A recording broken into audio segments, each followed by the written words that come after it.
Good morning, India. Hi, this is Ansel Puri on Spotify with Taza Talks.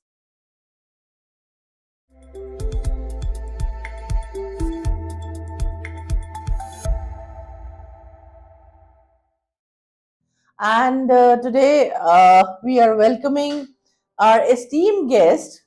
Her name is Manisha Agarwal and resin art की दुनिया में जानी मानी हस्ती और आज ताजा टॉक्स के स्टूडियो में आखिर आ ही गई क्योंकि मैं खींच के ले आई. So welcome Manisha ji. Thank you so much Anchal ji. तो मनीषा जी, आप हमारे दर्शकों को छोटा सा अपना इंट्रोडक्शन दीजिए. मेरा नाम मोनिशा अग्रवाल है. मैं मालवीय नगर में रहती हूँ इन जयपुर. मेरा एक ऑफिस है, सेटअप है मेरा जीटी के पास में है. वहाँ से मैंने अपनी जर्नी स्टार्ट करी. पहले मैंने अपने घर से जर्नी स्टार्ट करी.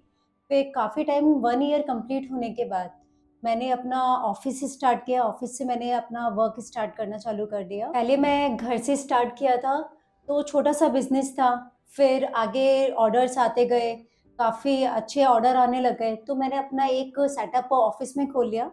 तो वहाँ पर मैं बहुत अच्छे से, मेरे कस्टमर आते हैं, वहाँ मेरी क्लासेस चलती है, वर्कशॉप चलती है मेरी. मेरा एग्जीबिशन में मैं करती हूँ. और आंचल जी के उनकी वर्कशॉप, वहाँ पर एग्जीबिशन थी, मैं वहाँ पर भी गई थी उनके पास. तो वहाँ पर भी मैंने उनका बहुत अच्छा वर्क देखा है. राइट. तो मनीषा जी, सबसे पहले तो मैं थैंक यू बोलूंगी कि आप मेरे स्टूडियो में आई. देखिए, कुछ भी पहली बार, दूसरी बार, तीसरी बार नहीं होता. ये आपका करेज है, ये आपकी हिम्मत है, आपके अंदर स्पार्क है, तभी आप इस स्टूडियो में बैठी है. तो घबराने की बिल्कुल जरूरत नहीं है. बढ़िया तरीके से बहुत अच्छा काम कर रही है. तो हमारे दर्शकों को थोड़ा सा अपने रेजिन आर्ट के बारे में बताइए. ये एक्चुअली होता क्या है? रेजन आर्ट एक केमिकल होता है. उस केमिकल से हम लोग घर के डेकोरेशन तैयार करते हैं, जैसे नेम प्लेट्स हैं, जी क्लॉक है, जी. और छोटे छोटे आइटम्स होते हैं, जैसे घर की डेकोर का आइटम है, नेम प्लेट्स है, क्लॉक है और सीनरी है. ये सब हम लोग रेजन से ही अब हम लोग बनाते हैं. जैसे Okay. मंत्र होते हैं, जैनियों के मंत्र होते हैं. ओके. तो हाँ, वो वंडरफुल. लोग हम लोग कस्टमाइज भी करते हैं. Customise Okay. करके उनके ऊपर डिपेंड करता है कि जैसे कलर है, जी कलर उनके अकॉर्डिंग बनेगा, जी साइज उनके अकॉर्डिंग, सब कुछ उनके अकॉर्डिंग हम कस्टमाइज करते जी. तो आप इस रेजिन आर्ट में कैसे आई? आपका ये क्यों बना, इतना इसमें इंटरेस्ट बना, उसके बारे में थोड़ा सा बताइए. हैं. मुझे आर्ट का तो शुरू से ही शौक था. मैं कॉलेज टाइम पे मेरे पास ड्राइंग की क्लास, वो था, सब्जेक्ट था. ओके. तो मेरे को आर्ट का बहुत ज़्यादा शौक था. तो मुझे रेजन आर्ट अभी उस टाइम पे बहुत ज़्यादा चल रहा था, बहुत ज़्यादा इन था. तो रेजन आर्ट में मुझे जाना था कि इसमें अच्छा स्कोप रहेगा, इसलिए मैंने रेजन आर्ट सीखा. फिर उसके बाद मैंने खुद ने ही प्रैक्टिस करना चालू करा. काफ़ी टाइम तक, मुझे 1 ईयर 2 ईयर हो गए. तो इस फील्ड में मुझे आगे बहुत अच्छा स्कोप मिला. ओके. तो मनीषा जी, ये बताएंगे कि रेजिन आर्ट में अ, कितनी देर लगती है एक एक चीज को बना? जैसे आपने बताया कि आप नेम प्लेट्स बनाती हैं, हाँ. क्लॉक्स बनाती हैं, तो इसकी क्या ड्यूरेशन रहती है? कितने कितने टाइम में ये बन जाता है? जैसे हम क्लॉक लेते हैं तो क्लॉक में हमें 3 डेज या 4 डेज लगेगा, क्योंकि 24 आवर बाद हमारा रेजन सूखता है. ओके. फिर उसके बाद हमारे सेकंड पोर होती है, तो हमें 3 डेज तो मिनिमम हमें रेजन में लगता ही लगता है. हम कस्टमर को 4 डेज या 5 डेज का टाइम देते हैं, जिससे लोगों के पास टाइम पर पहुंच जाए. ओके. और इसका ब्रेकेबल अनब्रेकेबल से कुछ रिलेशन होता है? नहीं, ऐसा कुछ भी नहीं है. हम उसकी थिकनेस बहुत अच्छी रखते हैं. थिकनेस होने की वजह से क्या होता है कि जब भी नीचे गिरेगा ना, तो जी वो टूटेगा नहीं. जी. हम उसकी थिक कम रखेंगे तो वो टूटने का डर रहता है. ओके. और शाइन हमेशा रहेगी, उसकी पॉलिश रहती है, शाइन बहुत अच्छी रहेगी. जी जी जी, बिल्कुल. तो इसमें आप जैसे बताया आपने कि कस्टमाइज करती हैं, तो आपका ऑनलाइन रहता है, ऑनलाइन भी है या ऑफलाइन अभी आप वर्क कर रही हैं, कि आपको डायरेक्ट ऑर्डर्स आते हैं, उसके हिसाब से आप पूरा ऑल ओवर इंडिया इसको कस्टमाइज करके दे रही हैं, या अभी सिर्फ आपका राजस्थान में ही है? मेरा जयपुर से बाहर भी जाता है, इंडिया में भी. जैसे अभी मेरा चेन्नई गया था, जी वहाँ पर मेरा मंत्र गया था. जी. तो मेरा बाहर भी जाता है. और ऑनलाइन ऑफलाइन मैं दोनों करती हूँ. मेरी वर्कशॉप भी ऑनलाइन रहती है और ऑफलाइन भी रहती है. मेरे दोनों चीज़ें रहती हैं. ओके. सो मोनिशा जी, जब आप ऑनलाइन वर्कशॉप लेती हैं या ऑफलाइन लेती हैं, तो एक टाइम में आपके बैच में कितने लोग आ सकते हैं? मेरे बैच में 50 लोग आ सकते हैं इजीली, या फिर अलग अलग सीखना चाहते हैं ना, कोई ज़रूरी नहीं है कि मैं पर्टिकुलर 50 लोग लूँ। इंडिविजुअल भी सीख हाँ, सकते हैं। वो अलग भी सीख सकते हैं कि अलग अलग मुझे अलग सीखना है। जैसे मुझे किसी को बिल्कुल डिफरेंट तरीके से वन क्लासेस लेनी है कि मुझे अकेला सीखना है। इंडिविजुअल, हाँ, ओके। तो मैं उनको अकेला भी सिखाती तो हूँ। उसके क्या चार्जेस रहते हैं? जैसे मेरे क्लॉक है, उनको हर प्राइस बिल्कुल डिफरेंट है, साइज के अकॉर्डिंग। डिजाइन एंड साइज के अकॉर्डिंग बिल्कुल डिफरेंट होती है। जैसे हमारी क्लॉक है 12x12 की, मैं ऑफलाइन सिखाती हूँ और किट भी देती हूँ, तो जी। मेरा 2000 के आसपास मेरा रहता है। और ऑनलाइन सिखाती हूँ तो मेरा रहता है 1800। Okay, perfect, wonderful.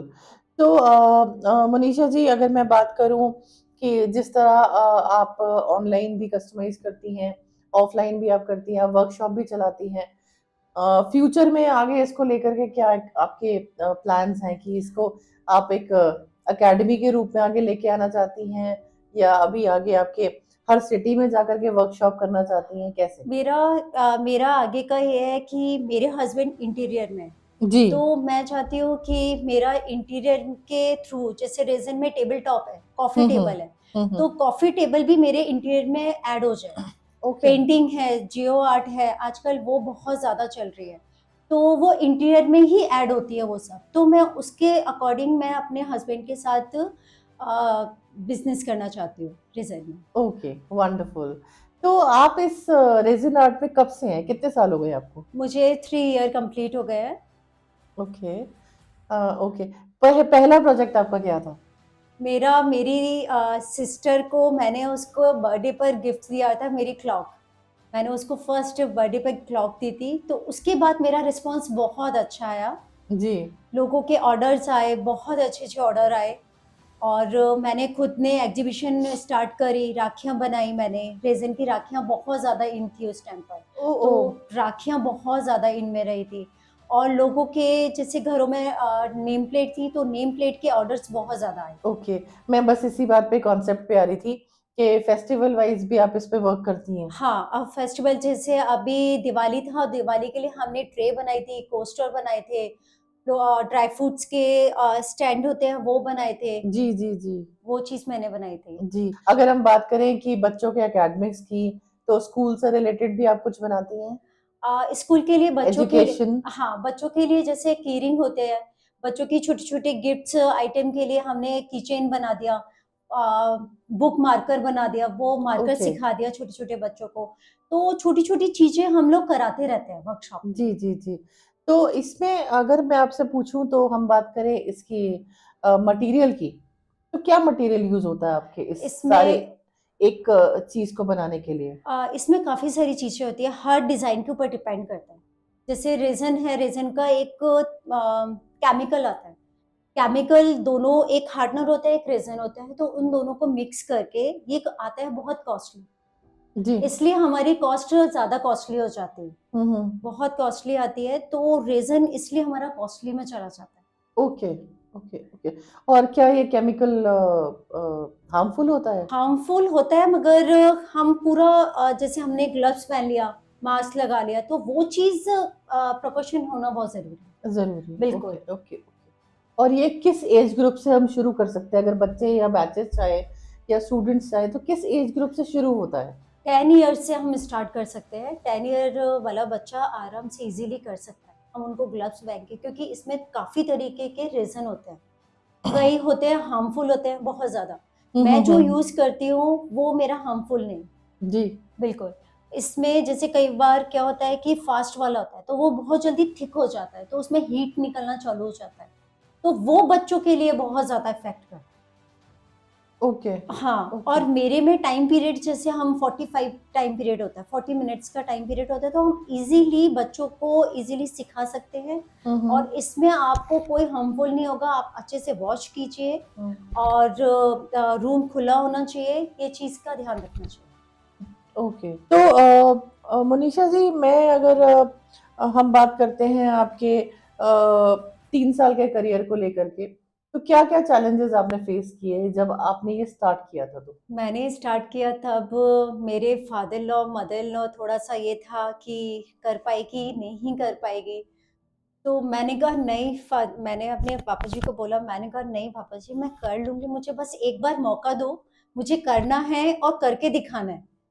तो अब मैंने बहुत अच्छा ग्रो कर लिया, बहुत अच्छा ग्रो कर लिया, पहले से मैंने बहुत अच्छा निकल गई। Perfect, sounds good, very good. क्योंकि जहाँ तक मैं जानती हूँ और मैं देख पा रही हूँ, मैंने बहुत सारे इंटरव्यूज़ किए, पॉडकास्ट किए, तो मैं देख रही हूँ कि हमारे इंडिया की वुमेन्स बहुत आगे बढ़ रही हैं, बिल्कुल, एम्पावरमेंट बहुत आगे लग चुका है, आ चुका है।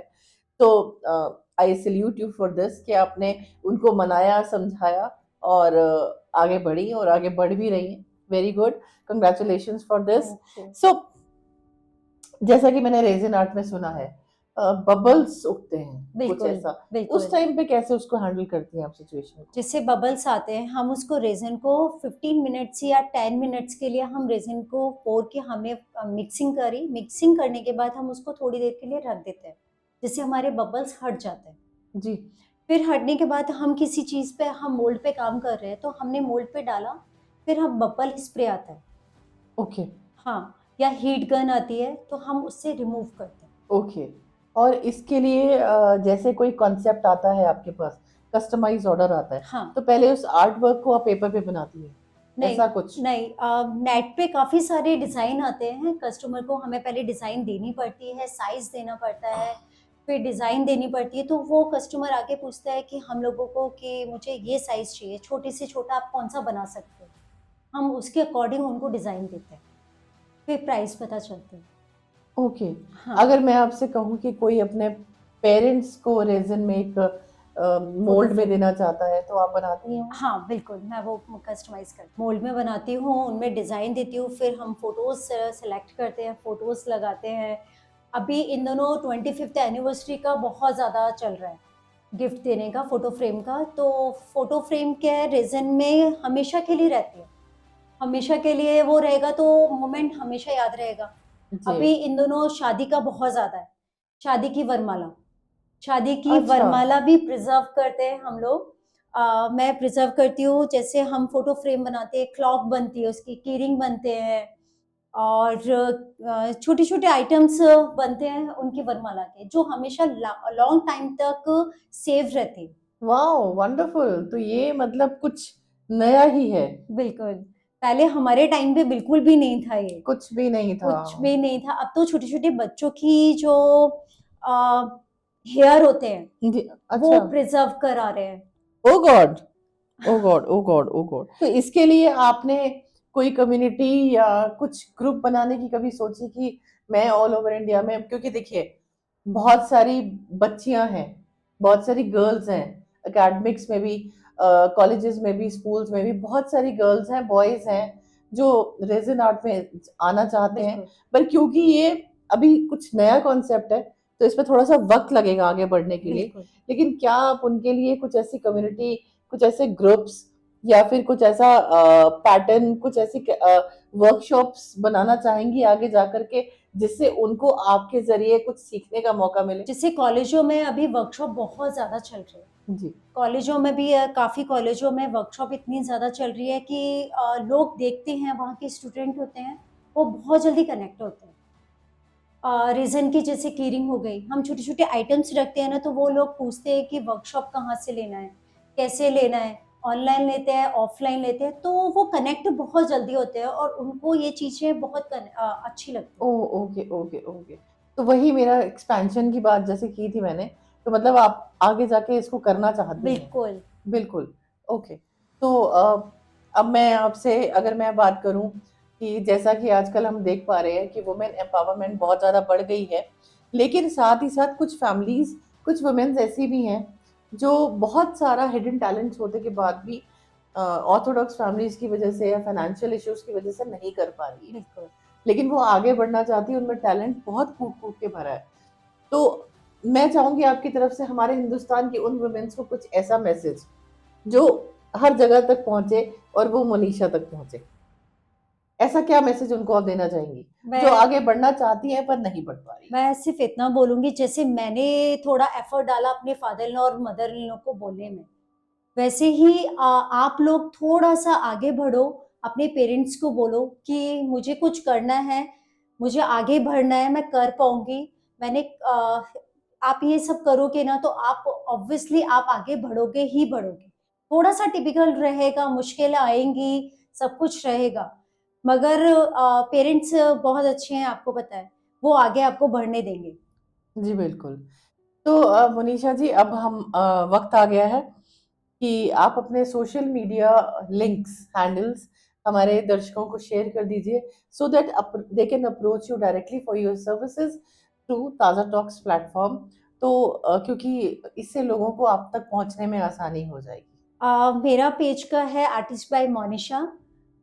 मेरा मोबाइल नंबर और सारी डिटेल्स मेरे उसी में है। आप प्लीज़ मुझे फॉलो और शेयर ज़रूर करना। और ये अंचल जी हैं जो उन्होंने मुझे ये मौका दिया यहाँ तक आने का, और इतना अच्छा एक्सपीरियंस रहा मेरा, बहुत अच्छा है। Thank you so much Anchal ji. Thank you. ये आपको फेसबुक इंस्टाग्राम दोनों पे फॉलो कर सकते हैं? हाँ, मेरे पास दोनों हैं, इंस्टाग्राम पर भी है, फेसबुक पे भी है, आप उन दोनों पे मेरा कर सकते हैं। जी, जी, जी, बिल्कुल। So thank you very much Monisha ji, आप हमारे प्लेटफ़ॉर्म पे आई। मैं ज़रूर बहुत ज़्यादा से ज़्यादा कोशिश करूँगी कि ताज़ा टॉक्स के प्लेटफ़ॉर्म के ज़रिए ऑल ओवर इंडिया तक आप तक पहुँचाऊँ मैं। Thank so you. Thank you very much for coming on my studio. Thank you very much. Thank you so much Anjali. So दर्शकों, ये है हमारे बीच में आज मोनिशा जी। लिंक बहुत जल्दी शेयर हो जाएगा हमारे चैनल पर, और ज़्यादा से ज़्यादा लोग, जो लोग सीखना चाहते हैं रेज़न में, वो इन तक पहुंचिए, डायरेक्ट कनेक्ट कीजिए। इन्होंने अपने पेज लिंक सब शेयर कर दीजिए, and please like share and comment. Thank you very much on Taaza Talks. Thank you so thank much. You bye so bye. Much.